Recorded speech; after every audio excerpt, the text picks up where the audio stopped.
it's super chill. So I want to do animation when they turn around, maybe. So this I'm thinking about, of course, the creation. So that's the idea of that. Hi, I'm Agnieszka Pilat. I'm from Poland, and I'm an artist. I paint portraits of machines and technology. So I came to New York from San Francisco, from Bay Area, Silicon Valley. But before then, of course, I was born. I grew up in Poland, and about in my early 20s, I came out here, straight to Silicon Valley. And I wasn't an artist. I mean, I was a graphic designer. I had a background in graphics, but I came here and I lived in San Francisco. And it was really great. And I came with a great kind of ideas about America and what America is, and great, the great love for the country. In Poland, we love America very much. So I grew up in Poland in what was still communist regime behind the Iron Curtain, and again looking at America from the place of just real love and admiration, and watching movies like Rocky. It's a huge influence in Poland, especially when Rocky, beat up Drago. That was a great moment for us. So when I came here, I had a very good life. I traveled a lot, really wonderful. And but over time, I kind of got to a place of thinking, a little confused how things were here. And in this era of very political, hyper-divided country, it's kind of strange to talk about it, but I really came with the idea that I love free markets because I grew up behind the curtain and it was really dark. And after living here for a while, and especially in San Francisco, that's so very liberal and very left-wing, I thought, well, it's all great, but maybe if I could tell my story, how I grew up and what Poland was, people would realize that maybe going so much to the other side maybe is not a good idea.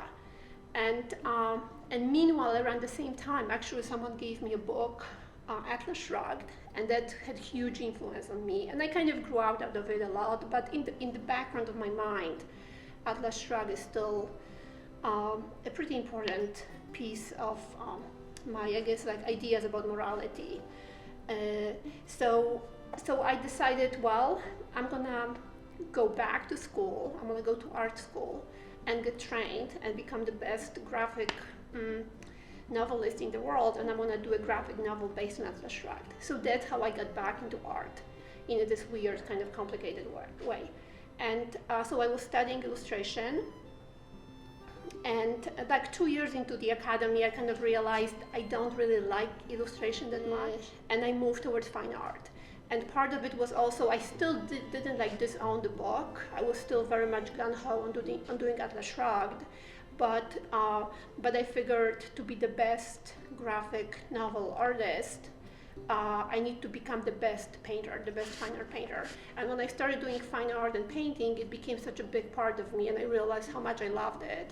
And I realized, again, half a year through school, that I'm not gonna do the graphic novel, and I went into fine art. So being in school and starting to do a lot of fine art, I went very heavy into painting figure, actually, for a while, because for a painter, figure is a very important show of skill, and I became very good at painting figure, but then I realized, wait, there's nothing to say by painting figure. It was very uninteresting, actually, even though technically very good. And I was approached by a friend who became a big patron now, who said, well, you know what, I like the way you paint, but the figure, I don't like it so much. Why don't you paint something for me? Why don't you paint a machine for me? And this is a person who is a developer, real estate developer in San Francisco, and in commercial space. So I went to their studio, in their office, and I found old fire alarm, and I painted a portrait of that. And when I did that, I remembered, that's why I went into art and painting and school, because I wanted to tell a story of America through technology. So, and it all really clicked together. And now looking in retrospect, it looks so obvious. Of course I'm painting portraits of machines. Who cares of portraits of people in these days, right? The new aristocracy is the machine. So it became, again, in retrospect, it became all very clear, but it was kind of complicated way to get there. So, and then also living in Silicon Valley and actually seeing, the haves and the have-nots and the innovation and the progress coming from technology and from Silicon Valley, but also the money coming from it, it became a very interesting story just about America, told through the story of machines and innovation and industry. The years that I've been painting machines, I painted probably 50 machines, and some of them are iconic and some are just everyday machines. I like to think that machines are important as in their collective way they change our lives. So sometimes I paint machines that are really very insignificant, just cogs in a big industry. When I started first painting, they were old industrial machines that are outdated and not used anymore. And probably most iconic one was I painted at the computer museum in Silicon Valley called Amazing Grace, and that machine was based on a UNIVAC computer, and it was super fun because those industrial old computers are just huge. I moved towards more modern stuff over time. It's been a challenge actually because I think of myself as a portrait painter. So when you think about painting a portrait of an older person, like old machine, there's a lot to say. There's wrinkles, there's personality, there's a lot of essence. And you capture, as a painter, you try to capture that essence, not the superficial. But with old machines, I've been very successful. They're super easy to paint. The new machines that I moved towards, like Spot here, more challenging because as a painter, if you were thinking portrait of a baby, it's not that interesting. As a teenager, they come off arrogant or stupid or they dress weird, so there would be that. So it's been a challenge actually, but made me grow a lot also.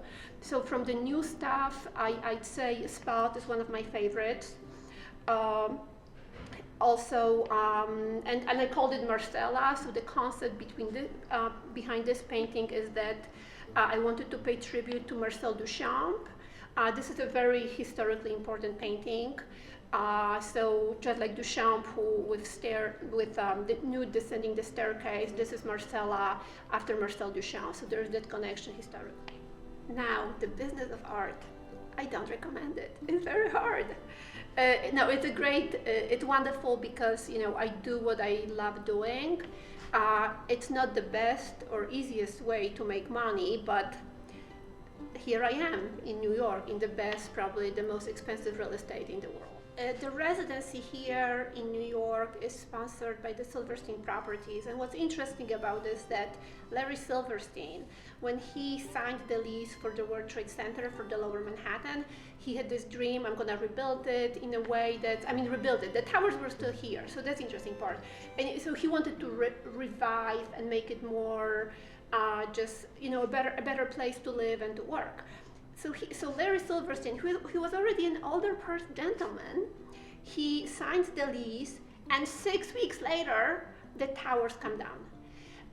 And again, this is a person who's older, who worked their entire life. Of course, this is a horrible twist in his plan, and he does not give up. He's like, I'm gonna rebuild it. So it takes him 20 years to rebuild this, and it's an amazing site. And COVID hits. And all the office buildings, everything, work from home. It's all quiet. Everyone goes home. And so his story for me is so amazingly inspiring. This is a person who is, I think Larry is 89 now. Never give up. Just do what you are meant to do and just push forward. So it's very inspiring for us and artists in this residency to really know that this is how Larry operates. So for COVID-19, the time has been, it's been hard for everyone, of course. And when I first knew I was coming to New York, there was no COVID back then still. So I had this idea, I'm gonna meet all these people, I'm gonna network and go to shows, and it's gonna be amazing, and I'll have people coming to the studio. And of course, pretty much none of this is happening, and that's been hard. So, so like Viktor Frankl says, who's a hero of mine, if you can't change the circumstances, you have to change how you operate or how you think of them. And so I was able really to, and I think a lot of people I know kind of take a mindset that, okay, this is the time when I can plant the seeds. So for me, it became a very actually creative time. Normally I would be networking a lot and I'll be meeting a lot of people, and that's what this was supposed to be, but that was not happening. So instead of kind of getting in a sad mindset, what I can't do, what I could do, and that's why I started doing a lot of AR. And also asking for help. I became more vocal about asking for help, because in general, like, I don't like bothering people. We don't like being vulnerable and asking for things. But I've asked for introductions from my patrons, and going to Boston Dynamics and working with the most advanced robots in the world. That was a result of me asking for help and a personal introduction. So a lot of artists here, I think we were able to take the time and plant the seeds and look towards the future, and remember this year 2020 as a year again of creativity and learning.